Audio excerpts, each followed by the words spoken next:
गया stagnant economy, backward economy, dominance of agriculture, heavy dependence on imports, limited urbanisation. Limited urbanisation था कि सिर्फ और सिर्फ 14% लोग जो थे, हमने कहा ना 85% अप्रोक्सीमेट जो है वो विलेजेस में रहते थे, ऑलमोस्ट 85%। तो सिर्फ 14% लोग ही अर्बन एरियाज में रहते थे at the time of independence. और अभी जो लास्ट वाले चैप्टर में जो डेटा आएगा तो इंडिया में सिर्फ 34% लोग ही ऐसे हैं जो अर्बन एरियाज में अभी भी रहते हैं।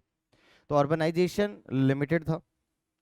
ये 3-4 पॉइंट्स थे, इसमें और भी थे, इन्होंने काट कट कर दिए यहाँ से। तो इन्होंने 3-4 पॉइंट्स दिए, stagnant economy, backward economy, dominance of agriculture, heavy dependence on imports, limited urbanisation, ये सारे इसके पॉइंट्स इन्होंने दिए। फिर एग्रीकल्चर सेक्टर की बात करें तो एग्रीकल्चर सेक्टर में क्या था? Production, low production, low productivity, low production, low productivity, high degree of uncertainty. हमें मेनली किस पर डिपेंडेंट रहना पड़ता है? रेनफॉल पर। ठीक है। उसके बाद land settlement system, land settlement system में जमींदारी सिस्टम आ गया था specially. Forced commercialisation of agriculture, छोटी छोटी लैंड्स थी, small and fragmented land holdings, clear है, स्मॉल एंड फ्रेगमेंटेड होल्डिंग्स। और subsistence farming, dominance of subsistence farming, lack of investment in agriculture infrastructure. तो इन्होंने पॉइंट्स ही सारे चेंज कर दिए पिछली बार से। तो जब यही एक बात पे नहीं टिक रहे तो हम इनको कैसे याद करें? बात तो ये है। तो हमें क्या करना है, सिर्फ अपने पॉइंट्स जो हमने पढ़े हुए हैं एनसीईआरटी, उसको इसके साथ मैच करते हुए जो पॉइंट्स हैं वो अपने को पढ़ लेना है ना। ये चीज़ ध्यान रखना। तो दो चीज़ें मैंने आपको बताई, वो देख लेते हैं अभी। अपन पढ़ रहे थे features of Indian economy, features of Indian economy. तो पढ़ा स्टैग्नेंट इकोनॉमी। स्टैग्नेंट इकोनॉमी कौन सी इकोनॉमी होती है? जिसमें ग्रोथ इन इनकम ना हो या फिर हो तो बहुत कम हो। इंडियन इकोनॉमी स्टैग्नेंट इकोनॉमी थी, बैकवर्ड इकोनॉमी थी। बैकवर्ड इकोनॉमी वो इकोनॉमी होती है जिसमें पर कैपिटा इनकम बहुत कम होती है, और इंडिया की पर कैपिटा इनकम 230 थी उस टाइम पर। तो इंडिया की इनकम बहुत कम थी। डोमिनेंस ऑफ एग्रीकल्चर, मेनली क्या था हमारे पास में? एग्रीकल्चर करते थे लोग, ऑलमोस्ट 75%, 70 to 75% पॉपुलेशन किस में थी? एग्रीकल्चर सेक्टर में थी। डोमिनेंस। हमें मेनली किस पर डिपेंडेंट रहना पड़ता था? हैवी डिपेंडेंस ऑन इंपोर्ट्स और कैपिटल गुड्स। कैपिटल गुड के लिए हमें डिपेंडेंट रहना पड़ता था। लिमिटेड अर्बनाइजेशन, सिर्फ 14% पॉपुलेशन जो थी वो अर्बन एरियाज में रहती थी। इन्होंने और भी पॉइंट्स दे रखे थे, इन्होंने कट कर लिए यहाँ से पुरानी बुक के हिसाब से। ठीक है। इन पॉइंट्स में देखो आप, स्टेगनेंट इकोनॉमी का मतलब क्या है? A economy in which there is little और no scope of growth in income. Income में ग्रोथ के चांसेस जिसमें बहुत कम होते हैं या नहीं होते हैं उसको अपन कहते हैं स्टेगनेंट इकोनॉमी। तो इंडिया भी क्या थी? Stagnant economy. बैकवर्ड इकोनॉमी किसको कहते हैं? जिसकी पर कैपिटा इनकम कम हो, और इंडिया की पर कैपिटा इनकम उस टाइम 230 थी, इसलिए ये भी इंडियन इकोनॉमी बैकवर्ड इकोनॉमी थी at the time of independence. Dominance of agriculture, almost 70 to 75% population agriculture sector में थी, इस वजह से हम कह रहे हैं कि मेनली एग्रीकल्चर सेक्टर पर डिपेंडेंट थे। Heavy dependence on imports, imports के ऊपर क्या था आपका? हैवी डिपेंडेंस था किस चीज के लिए? कैपिटल गुड्स के लिए, क्योंकि हमारे यहाँ पर कोई भी कैपिटल गुड इंडस्ट्री नहीं थी। तो अगर हमें कोई कैपिटल गुड्स चाहिए था तो हमें उसको इंपोर्ट ही करना पड़ता। लिमिटेड अर्बनाइजेशन, अर्बनाइजेशन लिमिटेड था, ओनली 14% जो लोग थे वो कहाँ रहते थे? अर्बन एरियाज में रहते थे। ठीक है। फिर आ गया हमारे पास एग्रीकल्चर सेक्टर के फीचर्स। एग्रीकल्चर सेक्टर के क्या क्या फीचर्स थे? कुछ कुछ इंपॉर्टेंट पॉइंट्स वैसे। लो प्रोडक्शन, प्रोडक्शन बहुत कम था। पता है प्रोडक्शन और प्रोडक्टिविटी में डिफरेंस है? प्रोडक्शन टोटल एब्सोल्यूट टर्म्स में, and productivity this output per hectare. तो हमने कहा लो प्रोडक्शन, लो प्रोडक्टिविटी। हाँ, इन एब्सोल्यूट टर्म्स प्रोडक्शन थोड़ा बढ़ा जरूर था। क्यों बढ़ा था? क्योंकि हमने एरिया अंडर कल्टीवेशन को बढ़ा दिया था। लैंड सेटलमेंट सिस्टम एक पॉइंट था वहां पर भी, एक्सप्लॉइटेटिव लैंड सेटलमेंट सिस्टम, ये तो आपको वहीं से याद हो गया था। स्पेशली इसमें कौन सा लिखना होता है हमें? जमींदारी सिस्टम। एक पॉइंट आता था इसमें, dominance of subsistence farming. Mainly लोग किसके लिए फार्मिंग करते थे? खुद के लिए, मार्केट के लिए प्रोड्यूस नहीं करते थे। विद लिटिल, मतलब अपनी बेसिक नीड्स के लिए, विद लिटिल और no surplus for the market. Subsistence farming होती है खुद की और खुद की फैमिली की बेसिक नीड्स को पूरा करने के लिए जो हम प्रोडक्शन करते हैं, मार्केट के लिए प्रोड्यूस नहीं करते। हाँ, थोड़ा बहुत बच गया तो बेच देंगे, तो उसको हम सब्सिस्टेंस फार्मिंग कहते हैं। हमने कहा फोर्स्ड कमर्शियलाइजेशन ऑफ एग्रीकल्चर। आपको पता है कि उनको फोर्स किया गया था किस चीज के लिए? कैश क्रॉप्स ग्रो करने के लिए। तो फोर्स कमर्शियलाइजेशन ऑफ एग्रीकल्चर। फिर अपन ने बात करी थी इसी में ही, हाई डिग्री ऑफ अनसर्टेनिटी। हमारे पास लैक ऑफ इरिगेशन फैसिलिटीज थे, तो उसी को बना दिया अपन ने हाई डिग्री ऑफ अनसर्टेनिटी। मतलब मेनली हमें रेनफॉल पर डिपेंडेंट रहना पड़ता था। तो देखो ना, पॉइंट जो अपन ने पढ़े हैं वही हैं सारे के सारे। इसके अंदर small and fragmented land holdings, मतलब सबके पास छोटी छोटी, और वो भी एक जगह नहीं। अब आप सोचो, छोटी छोटी जमीन आपके पास में अलग अलग जगह हो, तो उनको मैनेज कर पाना और उनके ऊपर है ना फार्मिंग कर पाना बड़ा मुश्किल काम होता है। मैनेजमेंट करना, पानी की व्यवस्था हर जगह करनी पड़ेगी आपको, इरिगेशन फैसिलिटीज, आपको जाना पड़ेगा आना पड़ेगा, कंट्रोल नहीं रहेगा, उतना हमारा आउटपुट नहीं निकलता। क्या कह रहे हो? हाँ, डिसगाइज्ड अनएम्प्लॉयमेंट भी आ सकता है। कि डिसगाइज्ड का मतलब क्या होता है? 10th क्लास में पढ़कर आए हो, जितने लोग रिक्वायर्ड हैं उससे ज़्यादा काम कर रहे हैं, मीन्स एक तरीके से कुछ लोग तो बिना बेफालतू के बैठे बैठे हैं, मतलब काम कम कर रहे हैं। तो हमने कहा यहाँ पर, इसके बाद अभी और भी आएगा इसमें, मैंने तो जस्ट ये पॉइंट एक्सप्लेन करने लग गया आपको। Small and fragmented land holdings, तो मैंने बताया अगर प्लॉट आपके पास छोटे छोटे हों, जमीन छोटी छोटी है, और उस पर आप कल्टीवेट कर रहे हो, अलग अलग जगह हैं वो भी, तो उस सिचुएशन में हमें दिक्कत आती है, हम मैनेज नहीं कर पाएंगे, वो आउटपुट एफिशिएंसी नहीं निकल पाएगी। लेकिन सारी जमीन एक ही जगह हो तो कल्टीवेट करना आसान हो जाता है। हरियाणा में तो इसी तरीके के सिस्टम चल रहे हैं, लेकिन बाकी जगह अभी ऐसा नहीं है, चकबंदी जिसको अपन बोलते हैं। तो small and fragmented land holdings, ठीक है, इसकी वजह से भी प्रॉब्लम्स थी। इसके बाद सब्सिस्टेंस हो गया। इसके बाद आप कह सकते हो डिसगाइज्ड अनएम्प्लॉयमेंट कह सकते हैं, कोई प्रॉब्लम नहीं है, कोई दिक्कत नहीं है, ये 6 पॉइंट्स भी बहुत हैं। इसके अलावा अपन और इसके अंदर क्या कर सकते थे? Negligible use of low level of technology, negligible use of fertiliser, आप कुछ भी लिख सकते हैं, कोई प्रॉब्लम इसमें नहीं है ना। डिसगाइज्ड अनएम्प्लॉयमेंट लिख सकते हैं, कोई दिक्कत नहीं है। ये अलग अलग बुक में अलग अलग दे देते हैं, ठीक है।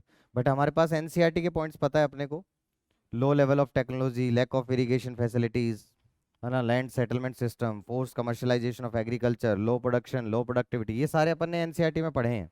Dominance of subsistence farming. फिर आ गया हमारे पास इंडस्ट्रियल सेक्टर। कुछ था नहीं, कुछ है नहीं कि पढ़ा हुआ सब कुछ है, सिर्फ उसको पॉइंट में याद रख कर लिखना है। अल्टीमेटली पॉइंट्स में अगर लिखना है तो अपन कैसे लिखेंगे, उसके लिए एक एक पॉइंट है। देखो, फॉरेन ट्रेड के अपन ने बात करी, आपको तो एनसीईआरटी की कहानी याद होनी चाहिए। फॉरेन ट्रेड में अपन ने क्या कहा कि इंडिया एंशियंट टाइम से ही एक इंपॉर्टेंट ट्रेडिंग नेशन रहा है, लेकिन जो ब्रिटिशर्स ने रेस्ट्रिक्टिव पॉलिसीज यहाँ पर आकर लगाई, उसकी वजह से इसका जो कंपोजिशन था, स्ट्रक्चर था, वॉल्यूम था, वो एडवर्सली अफेक्ट हुआ। देखो लाइन तक याद हो गई, है ना, कि एंशियंट टाइम से इंडिया हमेशा से क्या रहा है? एक इंपॉर्टेंट ट्रेडिंग नेशन रहा है, लेकिन ब्रिटिशर्स ने जो रेस्ट्रिक्टिव पॉलिसीज लगाई उसके ऊपर, restrictive policies in the sense tariff लगा दिया आपने, है ना, और कंट्रोल लगा दिए, तो उनकी वजह से क्या हुआ? इंडिया का जो वॉल्यूम था, कंपोजिशन था, जो स्ट्रक्चर था ट्रेड का, वो एडवर्सली अफेक्ट हो गया। ये अपन ने बात पढ़ी। उन्होंने एक तरीके से मोनोपोली कायम कर ली थी इंडिया के फॉरेन ट्रेड के ऊपर। मोर देन 50% जो ट्रेड हो रहा था वो विद ब्रिटेन ही हो रहा था, और रेस्ट जो हो रहा था वो चाइना, श्रीलंका और ईरान के साथ हो रहा था। ये अपन ने पॉइंट पढ़ लिया था, है ना। फिर इसके अंदर अपन ने ये पॉइंट पढ़ने के बाद हमने कहा था कि सरप्लस तो थी, सरप्लस इकोनॉमी, सरप्राइजिंगली इस टाइम पर भी हम सरप्लस इकोनॉमी थी, इंडियन इकोनॉमी सरप्लस इकोनॉमी थी, मतलब हमारे एक्सपोर्ट्स ज़्यादा थे, लेकिन उससे भी हमारा फायदा नहीं हुआ। वो भी पैसा ब्रिटिशर्स ने किस पर्पस के लिए यूज कर लिया? अपने ऑफिस एक्सपेंसेस जो कि उन्होंने ब्रिटेन में सेटअप कर रखे थे, उनके ऑफिस एक्सपेंसेस को, एंड वॉर एक्सपेंसेस और इंपोर्ट ऑफ इनविजिबल आइटम्स, ये 3 चीजें हमने उसमें पढ़ी थी। वही सेम पॉइंट यहाँ पर भी दूसरा पॉइंट था। और हमने कहा यहाँ पर इंडिया क्या बन गया फाइनली? उसकी उनकी जो रेस्ट्रिक्टिव पॉलिसीज थी उसकी वजह से net exporter of raw material, primary products and importer of finish goods. तो ये 3 चीजें थी कि net exporter of raw material या primary product and importer of finish goods. दूसरा पॉइंट अपन ने कहा monopoly control over India's foreign trade. और सरप्राइजिंगली हम इस टाइम पर भी सरप्लस ट्रेड था, मतलब हमारे एक्सपोर्ट्स ज़्यादा थे, वैसे तो इकोनॉमी के लिए पॉइंट ऑफ व्यू से ठीक नहीं है, लेकिन फिर भी फॉरेन एक्सचेंज तो आता कम से कम इंडिया में, लेकिन वो फॉरेन एक्सचेंज कोई गोल्ड सिल्वर कुछ भी नहीं आया, क्योंकि वो भी इन्होंने अपने पर्पस के लिए यूज कर लिया, but only to the benefit of British. इसमें ये तीन ही पॉइंट थे। बताओ, फॉरेन ट्रेड के अंदर इतनी बात थी, और हमने कहा था कि जो स्विस कैनाल की ओपनिंग से जो ये मोनोपोली कंट्रोल था ये और ज्यादा इंटेंसिफाई हो गया था। और स्विस कैनाल कब हुआ था? 1869 में। किसको किससे कनेक्ट कर रहा था? यूरोप टू एशिया या इंडिया टू ब्रिटेन। बात समझ में आ गई?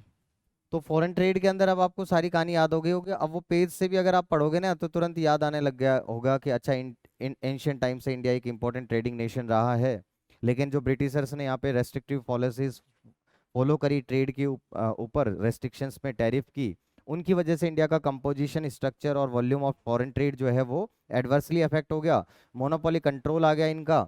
और ये जो मोनोपोली कंट्रोल था, इसका मतलब ये था कि मोर देन 50% हम सिर्फ ब्रिटेन के साथ ही ट्रेड कर रहे थे, बाकी कंट्रीज के साथ बहुत कम ट्रेड कर रहे थे। और हमने कहा कि सुइज कैनाल के ओपनिंग से तो ये और ज़्यादा इंटेंसिफाई हो गया था ये ट्रेड। फिर अपन ने इसमें बात करी कि सरप्राइजिंगली इस टाइम पर भी इंडिया का जो ट्रेड था वो सरप्लस, एक्सपोर्ट सरप्लस था, लेकिन इस एक्सपोर्ट सरप्लस इकोनॉमी का भी कोई हमें बेनिफिट नहीं हुआ, उन्होंने उस पर्पस के लिए यूज कर लिया। बस ये तीन पॉइंट उसमें आ गए। मैं वही कह रहा हूँ, वो एक एक पैरा ही तो है, एक कहानी की तरह याद हो जाता है जब बार बार अपन उसको पढ़ रहे हैं। जब हमने डेमोग्राफिक प्रोफाइल की पढ़ने की बात करी तो अपन ने क्या कहा था कि डेमोग्राफिक का मतलब होता है कि क्या पढ़ना? पॉपुलेशन के बारे में स्टडी करना। तो हमने कहा सबसे पहले हमारा जो सेंसस हुआ था वो 1881 में हुआ था। हालांकि इसकी कुछ सर्टेन लिमिटेशंस थी, क्योंकि उतना डाटा हम कलेक्ट नहीं कर पाते, पहली बार में पता नहीं होता क्या क्या करना है। उसमें क्या शो किया उसने? Unevenness in population, India's population growth, कभी इंक्रीज कभी डिक्रीज। सब्सिक्वेंटली हम उसके बाद में कब कब करते रहे? हर 10 साल पर अपने सेंसस कंडक्ट करते हैं। 1921 को ईयर ऑफ डेमोग्राफिक ट्रांजिशन कहा गया या ईयर ऑफ ग्रेट डिवाइड कहा गया, क्योंकि इंडिया फर्स्ट स्टेज से सेकंड स्टेज में एंटर कर गया। और जो सेकंड स्टेज होती है वही कौन सी स्टेज होती है? पॉपुलेशन एक्सप्लोजन की स्टेज होती है। क्लियर है? वो भी आपको समझ में आ गई बात। उसके बाद अपन ने कहा कुछ सोशल डेवलपमेंट इंडिकेटर्स देखते हैं। सोशल डेवलपमेंट इंडिकेटर्स में सबसे पहले लिटरेसी रेट देखा। लिटरेसी रेट कितना था आपके पास? ओवरऑल लेस देन 16%, और स्पेसिफिकली फीमेल की बात करें तो लेस देन 7%। फिर इन्फेंट मोर्टेलिटी रेट की बात करी तो 218 पर 1000 था, और बाद में अब कितना हो गया? 33 या 34 पर 1000 हो गया। हमने लाइफ एक्सपेक्टेंसी की बात करी तो लाइफ एक्सपेक्टेंसी पहले 44 ईयर्स थी, अब 69 ईयर्स हो गई। तो ये अपन ने तीनों चारों बात करी इसके अंदर। और लिटरेसी रेट हो गया, life expectancy, infant mortality rate हो गया, बर्थ रेट और डेथ रेट उस टाइम पर 48 और 40 पर 1000 थे, है ना? बर्थ रेट था 48, डेथ रेट था 40 पर 1000, 1000 पर 40 और 48, 48। तो ये चार इंडिकेटर्स आपको डेमोग्राफिक में याद रखने होते हैं। कौन कौन से? लाइफ एक्सपेक्टेंसी की, infant mortality rate, literacy rate and birth rate and death rate. ये कुछ था नहीं इसमें। ऑक्यूपेशनल स्ट्रक्चर की अगर मैं बात करूं आपसे, ऑक्यूपेशनल स्ट्रक्चर होता क्या है? ऑक्यूपेशनल स्ट्रक्चर का मतलब होता है distribution of working persons across the different sectors of the economy. और इंडिया के अंदर अगर अपन बात करें तो इंडिया में एग्रीकल्चर सेक्टर था 70 to 75%, मैन्युफैक्चरिंग सेक्टर 10%, और सर्विस सेक्टर कितना था? 15 to 20%। तो principal source of occupation, main source of occupation क्या था आपके पास में? Agriculture the principal source of occupation. Industry अपनी इन्फेंट स्टेज में थी, स्टार्टिंग 10% ही तो ना। तो industry an insignificant source of occupation, यहाँ पे उतना ज्यादा भी फैला नहीं था। और फिर उसके बाद agriculture to industry insignificant transition हो रहा था। तो कुछ पोस्ट इसमें याद रखने की जरूरत नहीं है। इंफ्रास्ट्रक्चर में 4 पॉइंट्स याद रखने थे अपने को: railways, ports, post and telegraph and roads. Roads, railways, roads, railways, ports and post and telegraph. ये आपको चार चीजें याद रखनी थी कि ब्रिटिशर्स ने ये चार चीजें डेवलप करी, लेकिन उन्होंने अपने बेनिफिट के लिए करी थी, ना कि इंडिया के डेवलपमेंट के लिए की थी। उन्होंने रेलवेज डेवलप किए क्योंकि वो अपने मार्केट शेयर को बढ़ा सकें, अपनी मिलिट्री को इंडिया में हर जगह पहुंचा सकें, और अपना जो ट्रेड का दायरा था उसको बढ़ा सकें। उन्होंने रोडवेज इसलिए करे क्योंकि वो रॉ मटेरियल जो कंट्री साइड से और नियरेस्ट रेलवे स्टेशन तक या नियरेस्ट पोर्ट्स तक पहुंचा सके। पोर्ट्स इसलिए बनाए ताकि वो अपने ट्रेड को कर सकें, है ना, ब्रिटेन के साथ गुड्स ले जा सके, ला सकें। और पोस्ट एंड टेलीग्राफ इसलिए बढ़ाए क्यों बढ़ाया? क्योंकि उनसे उनका लॉ एंड ऑर्डर और एडमिनिस्ट्रेशन कंट्रोल ज़्यादा रहे, इसकी वजह से उन्होंने पोस्ट एंड टेलीग्राफ को डेवलप किया। बताओ कोई दिक्कत है इसमें? तो मैं आपको अब पढ़ाऊंगा मनी। तो मनी की शुरुआत थोड़ी बहुत आज करते हैं, बाकी कल अपन स्टार्ट करेंगे। आज इनफॉर्मल तरीके से पढ़ लेते हैं थोड़ा बहुत। मनी, पैसा, है ना? मनी का मतलब पैसा। तो मनी की कहानी कहाँ से शुरुआत हुई बताओ जरा। पहले क्या चलता था? बार्टर सिस्टम चलता था। और बार्टर सिस्टम का मतलब क्या कहते थे? Goods for goods. Goods were exchanged for goods. Goods के बदले में गुड्स मिला करते थे। अब उस केस में सोचो, बार्टर सिस्टम में गुड्स के बदले में गुड्स, तो गुड्स को एक्सचेंज कैसे करते होंगे, वो सोचने वाली बात है कि गुड्स को अपन एक्सचेंज कैसे करते होंगे। कि एक पर्सन है जिसको राइस बेचना है और वीट खरीदना है, तो उसको ऐसा पर्सन ढूंढना पड़ता होगा, है ना? अपन यही तो कहा कि यहाँ पर आपने कहा कि एक ए है, एक बी है, ये सेल करना चाहता है आपके पास राइस और बाय करना चाहता है आपके पास वीट। तो इसको एक ऐसा पर्सन ढूंढना पड़ेगा कि जो बाय क्या करना चाहता हो, राइस, और बेचना क्या चाहता हो, वीट। तो देखो आपकी वांट्स कितनी बार मैच करवानी पड़ेंगी आपको? 2 बार। इसीलिए इसको अपन क्या कहते हैं? सबसे मेजर प्रॉब्लम थी डबल को इंसिडेंस। 2 बार डिमांड को को इंसिडेंस मतलब मैच कराना, तो डबल को इंसिडेंस ऑफ वांट। ये सबसे मेजर प्रॉब्लम थी किस चीज की? बार्टर सिस्टम की, है ना? इसी की वजह से ये आपके पास फ्लॉप हो गया, इनइफेक्टिव हो गया। स्टार्टिंग में क्या था? पहले के टाइम पे एक्सचेंज कम हुआ करता था, गुड्स एंड सर्विसेज कम थे, वांट्स इच्छाएं कम थी लोगों की, जिसकी वजह से एक्सचेंज लिमिटेड होता था और लिमिटेड एक्सचेंज में काम चल जाता था। लेकिन जब गुड्स एंड सर्विसेज बहुत ज्यादा हो गए, तो इस केस के अंदर वांट्स बहुत ज्यादा बढ़ गई लोगों की। और जब वांट्स बहुत ज्यादा हो गई तो एक्सचेंज की नीड बहुत ज्यादा होने लगी। अब एक दिन में पता नहीं कितने एक्सचेंज करते हैं अपन, है ना? पहले कभी कभार करते थे, अब ये बहुत ज्यादा होने लगा, जिसकी वजह से आपके पास जो बार्टर सिस्टम था वो प्रूव्ड इनइफेक्टिव। ये इफेक्टिव नहीं रहा। अब लोगों को दिक्कतें आने लग गई ऐसे लोगों को ढूंढने में, क्योंकि गुड्स एंड सर्विसेज बहुत ज्यादा हैं, गुड्स लिमिटेड होते हैं। तो उस केस में सबको पता है भाई यही बेचेगा, ये लेगा, तो मिल जाते थे। लेकिन जब गुड्स और सर्विसेज बहुत ज्यादा हो जाएं, तो उस केस में ऐसे पर्सन को ढूंढ पाना कि जो हम बेचना चाहते हैं वो सामने वाला खरीदना चाह रहा हो, और जो सामने वाला बेचना चाह रहा है वो हम खरीदना चाह रहे हो, तो ऐसा कर पाना बड़ा मुश्किल काम होता है। इसलिए हमने कहा कि बार्टर सिस्टम प्रूव्ड इनइफेक्टिव। लोगों को लगा कि नहीं यार, ऐसे तो काम चलेगा नहीं, तो कुछ ऐसा इन्वेंट करना चाहिए जिससे कि सब लोग जिसको कॉमन मीडियम ऑफ एक्सचेंज की तरह एक्सेप्ट कर लें।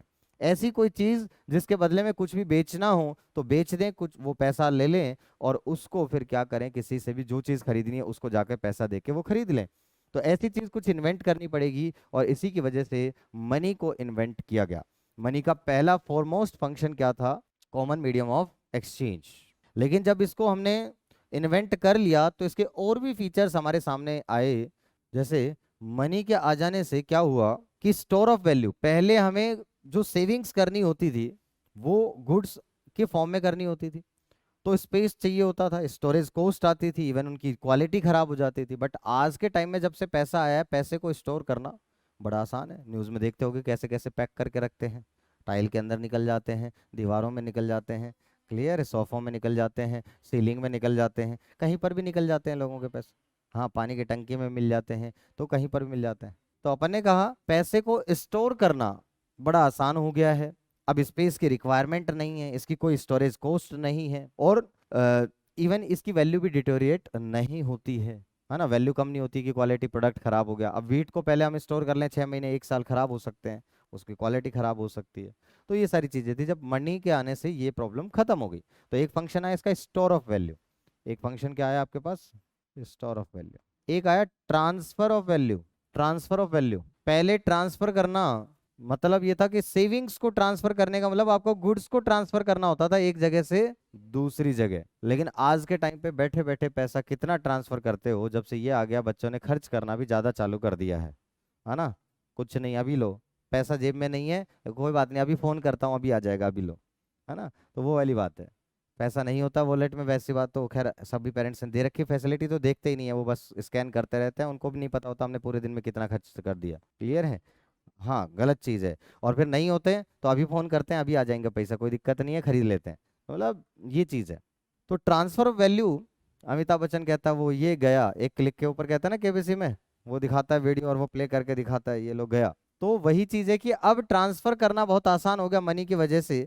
पहले ये ट्रांसफर के लिए हमें यहाँ से सोचो दिल्ली गुड्स पहुंचाने पड़ते, तो जो ट्रांसपोर्टेशन कॉस्ट आती, जो टाइम लगता, वो कितना नुकसान होता हमारा। जब अब बैठे बैठे तुरंत विद इन सेकेंड्स कह रहा हूँ कि इधर से इधर पेमेंट हो जाती है, सारी चीज हो जाती है। पहले सोच के देखो, हमने तो टाइम देखा है। पहले हमें ये फोन में रिचार्ज करने के लिए है ना, वो शॉप पर जाना पड़ता था रिचार्ज करवाने के लिए, तुमने भी देखा होगा है ना। रिचार्ज करवाने के लिए वो पहले शॉप पे जाके रिचार्ज करवाना होता था, और फिर कूपन चलते थे छोटे छोटे, वो कूपन लेकर आते थे, वो स्क्रैच कर कर अगर आपको इमरजेंसी खुद करना होता था तो वो स्क्रैच करके और वो कोड डाल के तब रिचार्ज होता था, है ना। या फिर वहीं पे शॉप पे जाके ही करवाओ। उसके बाद में समय चेंज हो चुका है। आज कोई जाता है रिचार्ज करवाने के लिए कहीं पर? नहीं जाता।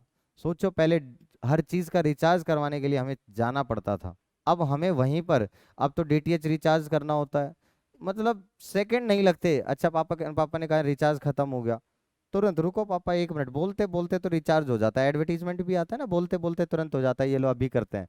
तो वही वाली सिचुएशन है कि उधर पता भी नहीं चलता, जितनी देर में बोला अच्छा चल गया, ये चीज है। तो कितना स्मूथनेस होगी। और पहले के जो टेलीफोन के जो बिल हुआ करते थे, बड़े हैवी हुआ करते थे। मेरे पापा 10-10 हज़ार रुपए का रिचार्ज कराया करते थे, सोचो। और आज के टाइम में 200-300 रुपए में वही काम हो रहा है। 100 रुपए में अगर सिर्फ कॉलिंग, पहले तो कॉलिंग होती थी, डेटा तो मिलता ही नहीं था। 10 हज़ार सिर्फ कॉलिंग के लिए होता था, आज के सिर्फ कॉलिंग कॉलिंग करनी अनलिमिटेड, तो 150 रुपए में काम चल जाता है। सोच रहे हो क्या जमाना चेंज हुआ है। तो ट्रांसफर ऑफ वैल्यू की बात समझ में आ गई, स्टोर ऑफ वैल्यू की बात समझ में आ गई आपको। Unit of value, unit of value मतलब पहले क्या हर चीज की वैल्यू बता सकते थे? कि घर की वैल्यू कितनी है पहले बता सकते थे? नहीं। In terms of cows buffalo बताना पड़ता है, इतनी काउस के बराबर इतने घर की वैल्यू है। और क्या करते, गुड्स के बदले में गुड्स लेते थे, तो भाई इस गुड्स के लिए मैं कितनी गाय लूंगा या कितनी भैंस लूंगा, मतलब समझ में आ गया। पहले आपको एक गुड़ की, पहले गाड़ी की वैल्यू आप ऐसे थोड़ी ना बता सकते कि इसकी 5 लाख है, इसकी 10 लाख है। जब हमारे पास मनी था ही नहीं, तो हमें तो यही तो बताना पड़ता ना कि ये इतने घोड़ों के बराबर ये गाड़ी, इतने घोड़े दोगे तो मैं गाड़ी दूंगा। समझ में आ गया ना। पहले ये दिक्कत थी कि कोई यूनिट ऑफ वैल्यू नहीं थी। लेकिन अब आपके पास यूनिट ऑफ वैल्यू, आप कह सकते हैं कि ये गाड़ी 10 लाख की है, 5 लाख की है। आप हर चीज की वैल्यू डिटरमाइन कर सकते हैं कि ये कितने का है, ये कितने का है, ये कितने का है, हर चीज की वैल्यू डिटरमाइन हो सकती है। आगे बात समझ में, यूनिट ऑफ वैल्यू। तो यूनिट ऑफ वैल्यू थे। और एक था आपके पास standard for deferred payment. Yes, ये सब कल पढ़ाऊंगा मैं। Standard for deferred payment, deferred का मतलब होता है डिले करना, डेफर्ड का मतलब डिले करना। तो अभी जो फ्यूचर में पेमेंट, आज हम कहते हैं किसी को पैसा देना है 2 महीने बाद, तो कहते हैं इतना इंटरेस्ट के साथ दे देंगे। पहले क्या कहते हैं, आज हम डिसाइड करते हैं कि सैलरी देंगे तो इतनी पर मंथ दे देंगे, लेकिन पहले ये करने में बड़ी दिक्कत थी, वहां पे तो हमें गुड्स के फॉर्म में ही डिसाइड करना था। तो कोई डेफर्ड पेमेंट का कोई स्टैंडर्ड नहीं था कि कितना दे, लेकिन आज के टाइम में ये इंटरेस्ट इंटरेस्ट वगैरह हम कर सकते हैं। This is called standard for deferred payment, है ना। ठीक है। मनी एंड बैंकिंग अब करा दूंगा मैं आपको, कोई प्रॉब्लम नहीं है। फर्स्ट चैप्टर आपके पास हो चुका है, कोर्स की कोई दिक्कत अपने को है नहीं, हो जाएगा। चलो आज के लिए इतना ही करते हैं।